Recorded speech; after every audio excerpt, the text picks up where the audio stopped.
അപ്പോൾ major philosophical systems in the ഈസ്റ്റിൽ 6 schools ആണുള്ളത് ഇൻ ഇന്ത്യ മെയിൻലി.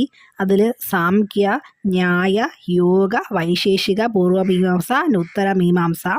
സാംഖ്യ എന്ന് പറയുന്നത് കപില മഹർഷിയുടേതാണ്. Nyaya by Gautama Maharshi, Yoga by Patanjali Maharshi, Vaisheshika by Kanada Maharshi, Purvamimamsa by Jaimini Maharshi, Uttaramimamsa by Vyasa Maharshi. ഇവിടെ തന്നെ 3 ഡിവിഷൻസ് ആണുള്ളത്.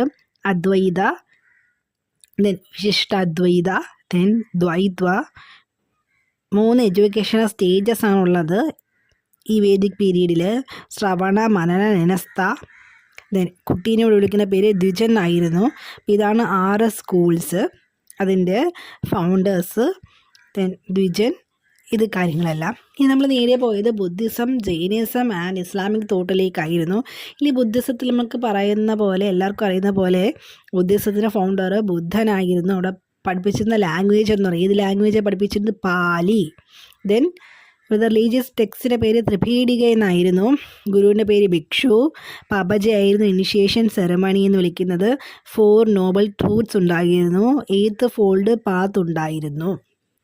ദെൻ ഉപസംഹാദയായിരുന്നു അവിടുത്തെ എൻഡ് സെറമണി, അല്ലെങ്കിൽ വിദ്യാഭ്യാസം കഴിഞ്ഞിട്ടുള്ള സെറമണിക്കിൻ്റെ പേരാണ് ഉപസംഹാദ. ദെൻ ബുദ്ധിസത്തിൽ എഡ്യൂക്കേഷൻ ഫോർ ഓൾ അല്ലായിരുന്നു. ദെൻ വിമൻ എഡ്യൂക്കേഷനെ കുറിച്ച് അത്രയും പറയുന്നില്ല, ഇവിടെ ദൈവത്തിനെ കുറിച്ചൊന്നും പറയുന്നില്ലായിരുന്നു. ഓക്കെ, എഡ്യൂക്കേഷൻ ഫോർ ഓൾ അല്ലായിരുന്നു, അതാണ് മെയിൻ തിങ്.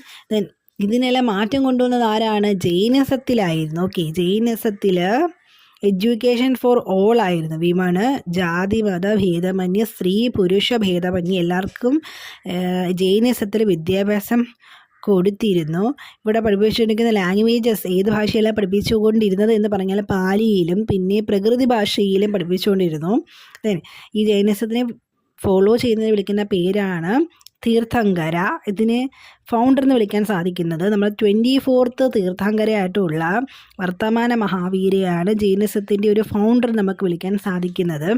ദെൻ വർത്തമാന മഹാവീരയ്ക്ക് ശേഷം ബിംബസാരയാണ് ജൈനസത്തെ ഫോളോ ചെയ്തുകൊണ്ടിരുന്നത്. ഈ സമയത്ത് തന്നെ ഇന്ത്യയിൽ